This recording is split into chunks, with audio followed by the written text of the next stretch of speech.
Assalamualaikum warahmatullahi wabarakatuh. Yang saya hormati Ibu Dr. Imanda Firmantias Putri Pertiwi, SE MSI, selaku dosen pengampu mata kuliah seminar proposal. Sebelumnya perkenalkan, nama saya Bayu Khairul-Rizky dengan NIM 63020220105, program studi Ekonomi Syariah. Di sini saya akan mempresentasikan penelitian saya yang berjudul Pengaruh Tingkat Pendidikan, Jumlah Pelamar ASN atau Aparatur Sipil Negara, dan tingkat kesempatan kerja terhadap tingkat pengangguran terdidik dengan program pelatihan keterampilan sebagai variabel moderating di Provinsi Jawa Tengah. Pada presentasi kali ini saya akan membaginya ke dalam 3 sesi. Sesi yang pertama yaitu bab 1, sesi yang kedua yaitu bab 2, dan sesi yang ketiga yaitu bab 3. Baik, memasuki pembahasan yang pertama yaitu bab 1, di mana ada pendahuluan. Latar belakang penelitian ini adalah pengangguran merupakan masalah yang terjadi di setiap negara di dunia. Pengangguran yang tinggi akan mengganggu stabilitas nasional negara. Oleh karena itu, setiap negara berupaya untuk menjaga tingkat pengangguran pada tingkat yang wajar. Salah satu bentuk pengangguran yang menjadi sorotan dalam beberapa tahun terakhir adalah pengangguran terdidik. Pengangguran terdidik didefinisikan seseorang yang tergolong angkatan kerja, sedang mencari pekerjaan atau tidak bekerja, tetapi menempuh pendidikan minimal 12 tahun atau SMA sederajat.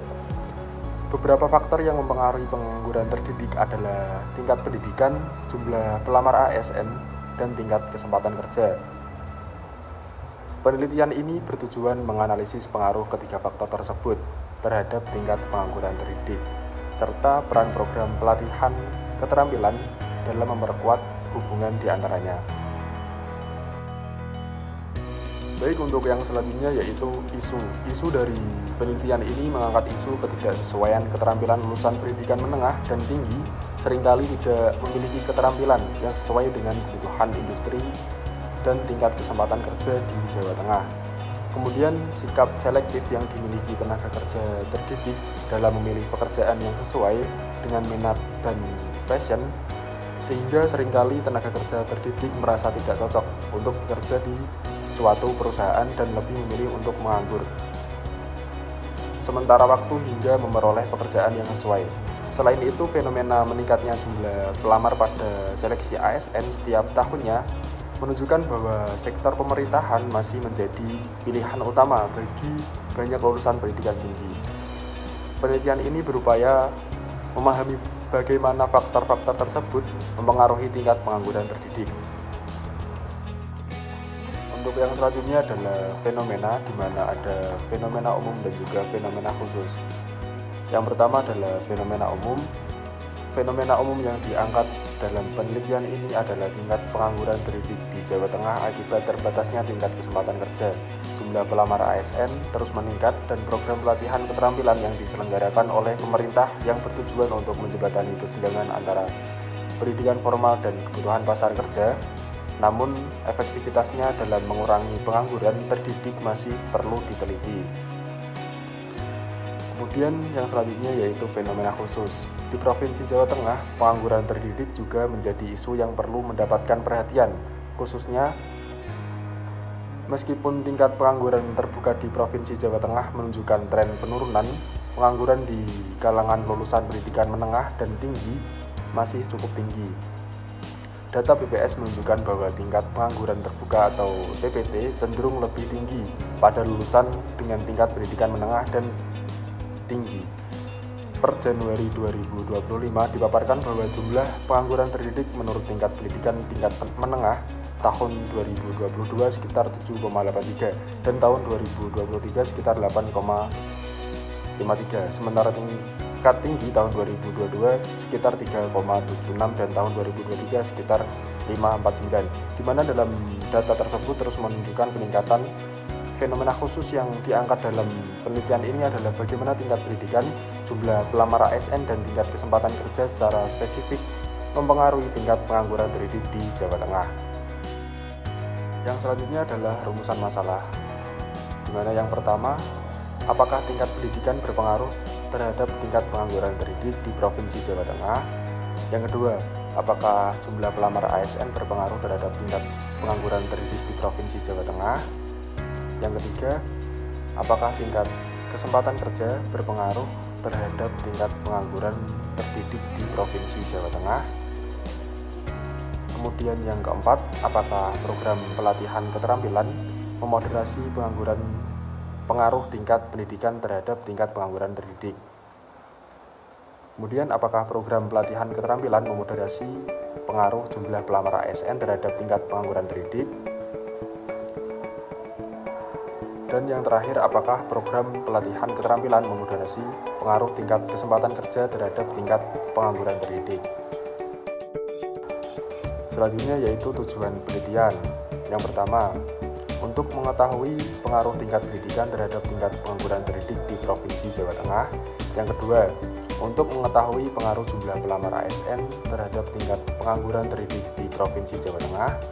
Yang ketiga, untuk mengetahui pengaruh tingkat kesempatan kerja terhadap tingkat pengangguran terdidik di Provinsi Jawa Tengah. Yang keempat, untuk menganalisis peran program pelatihan keterampilan sebagai variabel moderating dalam pengaruh tingkat pendidikan terhadap tingkat pengangguran terdidik. Yang kelima, untuk menganalisis peran program pelatihan keterampilan sebagai variabel moderating dalam pengaruh jumlah pelamar ASN terhadap tingkat pengangguran terdidik. Dan yang terakhir, untuk menganalisis peran program pelatihan keterampilan sebagai variabel moderating dalam pengaruh tingkat kesempatan kerja terhadap tingkat pengangguran terdidik. Untuk yang selanjutnya adalah manfaat penelitian. Yang pertama ada manfaat teoritis. Penelitian ini diharapkan dapat memperkaya pemahaman mengenai faktor-faktor yang mempengaruhi tingkat pengangguran terdidik, khususnya di Provinsi Jawa Tengah.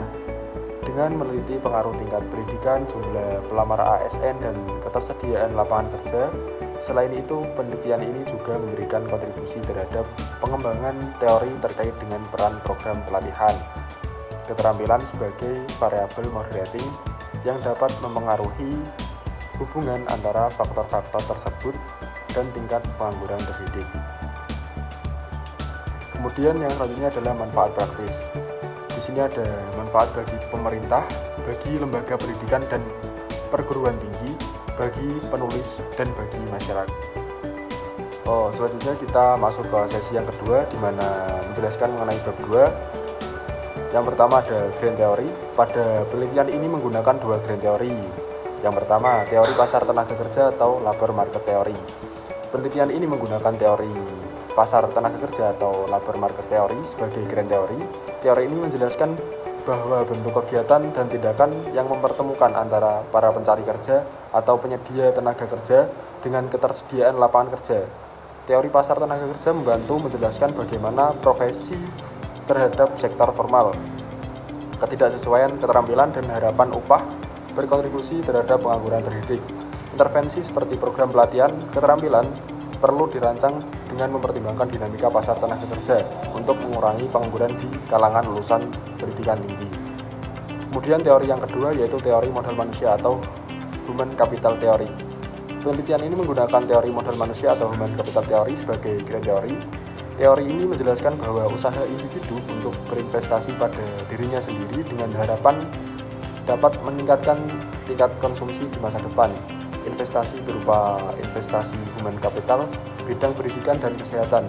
Hal ini dapat dijelaskan dengan melihat bahwa semakin tinggi tingkat pendidikan seseorang atau semakin sering ia mengikuti pelatihan, maka kemampuan dan keterampilannya akan semakin meningkat. Untuk yang selanjutnya adalah penelitian terdahulu. Penelitian ini berbeda dari penelitian sebelumnya karena menggabungkan 3 variabel utama sekaligus. Pendekatan ini memberikan analisis yang lebih komprehensif dibandingkan penelitian sebelumnya yang hanya fokus pada salah satu atau 2 variabel saja, atau terbatas pada wilayah atau sektor yang berbeda. Kemudian yang selanjutnya adalah kerangka berpikir. Bisa dilihat di gambar di samping untuk kerangka berpikir di dalam penelitian ini. Untuk yang selanjutnya yaitu hipotesis, di mana H1 menunjukkan tingkat pendidikan berpengaruh terhadap pengangguran terdidik. Kemudian H2, jumlah pelamar ASN berpengaruh terhadap pengangguran terdidik. H3, kesempatan kerja berpengaruh terhadap pengangguran terdidik. H4, program pelatihan keterampilan mampu memoderasi tingkat pendidikan terhadap tingkat pengangguran terdidik. Kemudian H5, program pelatihan keterampilan mampu memoderasi jumlah pelamar ASN terhadap pengangguran terdidik. Dan H6, program pelatihan keterampilan mampu memoderasi kesempatan kerja terhadap pengangguran terdidik. Untuk yang selanjutnya adalah sesi ketiga, di mana menjelaskan bab 3. Yang pertama adalah jenis penelitian. Jenis penelitian ini merupakan penelitian kuantitatif, kemudian populasi dan sampel. Penelitian ini menggunakan teknik sampel jenuh, yaitu semua data dalam populasi dijadikan sampel karena jumlahnya dianggap relatif kecil dan mencakup keseluruhan populasi yang relevan. Kemudian yang ketiga, jenis dan sumber data. Penelitian ini menggunakan data sekunder, yaitu data yang dikumpulkan dari sumber yang sudah ada. Sumber data utama berasal dari Badan Pusat Statistik atau BPS dan Badan Kepegawaian Daerah Provinsi Jawa Tengah. Kemudian yang keempat, konsep dan operasional.